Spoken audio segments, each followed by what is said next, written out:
మాస్టో సిండికేట్లో మీ personal and business promotions కోసం కింది నెంబర్కు కాంటాక్ట్ చేయండి.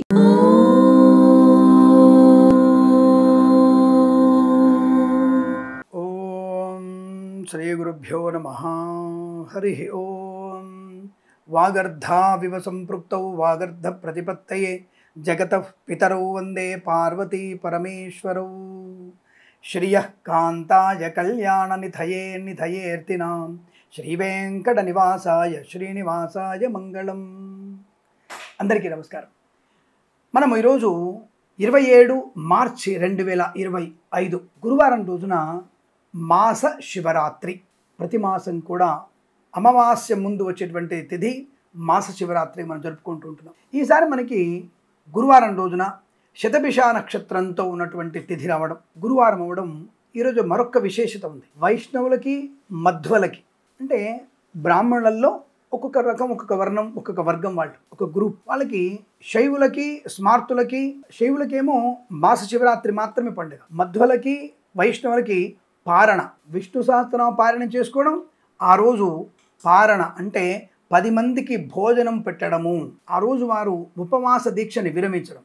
అలాగే శైవులు ఈరోజు మొత్తంగా కూడా మ్యాక్సిమం ఉపవాస దీక్షలో ఉంటారు, అంటే నక్తములో ఉంటారు. కానీ ఈరోజు 2 తిథులు, శ్రీమన్నారాయణుడు అలాగే పరమేశ్వరుడు ఇద్దరికీ సంబంధించినటువంటి యోగవంతమైన మాస శివరాత్రి.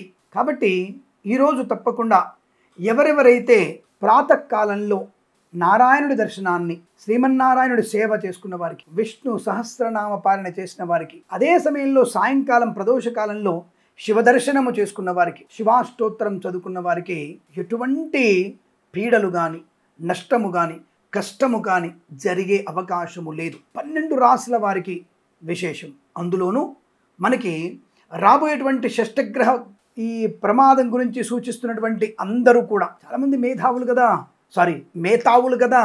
అందరూ కూడా షష్టగ్రహ కూటమి అని చెప్పేసి మనల్ని కంగారు పెడుతున్న వారందరికీ కూడా సమాధానం చెప్పగలిగేటువంటి అవకాశం ఉన్నటువంటి పరమ ప్రయోజనమైనటువంటి తిథి పండగ మనకి మాస శివరాత్రి రూపంలో మనకి కలుగుతోంది. కాబట్టి కుంభమీన మేషరాశుల వారికి, సింహరాశి వారికి ఈ షష్టగ్రహ కూటం వల్ల ప్రమాదం జరగబోతున్నటువంటి మేధావులందరికీ కూడా ఈ యొక్క శివరాత్రి రోజున పొద్దున పూట మీరు హనుమాన్ చాలీసా, విష్ణు సహస్రనామ పారాయణం, శివాష్టోత్తరం, సాయంకాల సమయంలో విష్ణు సహస్రనామ పారాయణం, శివ సందర్శనం చేసుకున్న వారికి సమస్తమైనటువంటి గ్రహ పీడా పరిహారాలు కలుగుతాయి. రాబోయేటువంటి ఆగామి షష్టగ్రహ దోష అంటే షష్టగ్రహ మీనరాశి స్థిత షష్టగ్రహ దోష నివృత్త్యర్థం శివాష్టోత్తరం, విష్ణు సహస్రనామ పారాయణం, హనుమాన్ చాలీసా పారాయణం కరిష్య అని చెప్పేసి మీరు ఆ నామాలు, ఆ స్వామివారి పారాయణం చేసుకుంటే, ఆ శ్రీమన్నారాయణుడి ఆ యొక్క పరమేశ్వరుడు దర్శనం చేసుకుంటే ఈ షష్టగ్రహ పీడలు ఏమిటి, నవగ్రహ పీడలు తొలగిపోతాయి, దగ్గర ఇబ్బంది లేదు. కాబట్టి ఒకటి గుర్తుపెట్టుకోండి, గోచారంలో వచ్చే ఫలితాలు 40 నుంచి 50% వరకు మాత్రమే. జన్మజాతక ప్రభావాన్ని ఎక్కువ తీసుకోవాలి మనము. కాబట్టి ప్రస్తుతం మీకు ఈ షష్టగ్రహ కూటమి యొక్క ప్రభావం తొలగించుకోవాలనుకున్నా, ఈ 4 రాశుల వారికి అనుకూలమైన శుభయోగాలు కలగాలనుకున్నా, మీరు 27వ తేదీ మాస శివరాత్రి పుణ్య పర్వదినముల రోజున తప్పకుండా శివస్మరణ దర్శన భాగ్యాన్ని పొందుకునే ప్రయత్నం చేయండి.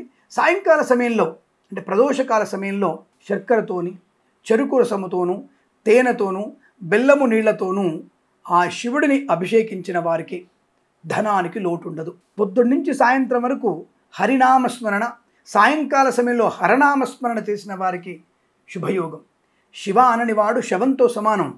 ఇక కొత్త వాళ్ళు చెప్తుంటారు రామలింగేశ్వరంలో అసలు రామలింగేశ్వరుడు లేదు, అక్కడ ప్రతిష్ఠ చేయలేదు అని చెప్తుంటారు. ప్రతిష్ఠ చేయలేదు కరెక్టే, కానీ అక్కడ అయోధ్యకు వస్తున్నప్పుడు ఆ యొక్క రాముల వారు సీతమ్మ వారితో సేతు బంధన ప్రారంభ సమయంలో ఇక్కడే నాకు ఆ యొక్క వానరుల యొక్క సహాయం చేత మేము ఇక్కడ ఈ సేతు బంధనాన్ని ప్రారంభం చేశాము, అక్కడ నాకు ఆ యొక్క మహాదేవుడు నాకు ప్రసన్నుడు చేసుకున్నాను, నన్ను ఆయనను పూజించానని చెప్పాడు. కాబట్టి రాముడికే సాక్షాత్తుగా శివుడు అనేటువంటి పేరుతో ఇబ్బంది లేనప్పుడు పనికి మాలినటువంటి కొన్ని మఠాధిపతులు, ఏదో వాళ్ళు త్రిదండం అంటారు, చతుర్దండం అంటారు, వాళ్ళందరూ ఏ దండం ఏ పిండం పట్టుకున్నారో తెలియదు కానీ, కాబట్టి ఏ అండం పట్టుకున్నారో తెలియదు కానీ అనవసరంగా శివకేశవులకి భేదాన్ని సృష్టించి మనుషుల్లో ఇప్పటికీ నాస్తికవాదం పే దాంట్లో ఇదొక చెడుని ఈ యొక్క ఇదంటారు కదా పాలకుండలో విషపు చుక్కలాగా పెట్టేస్తున్నారు, దానివల్ల ప్రమాదాన్ని పొందుకుంటున్నారు. కాబట్టి ఇక్కడ మనం ప్రస్తాంశం ఏంటంటే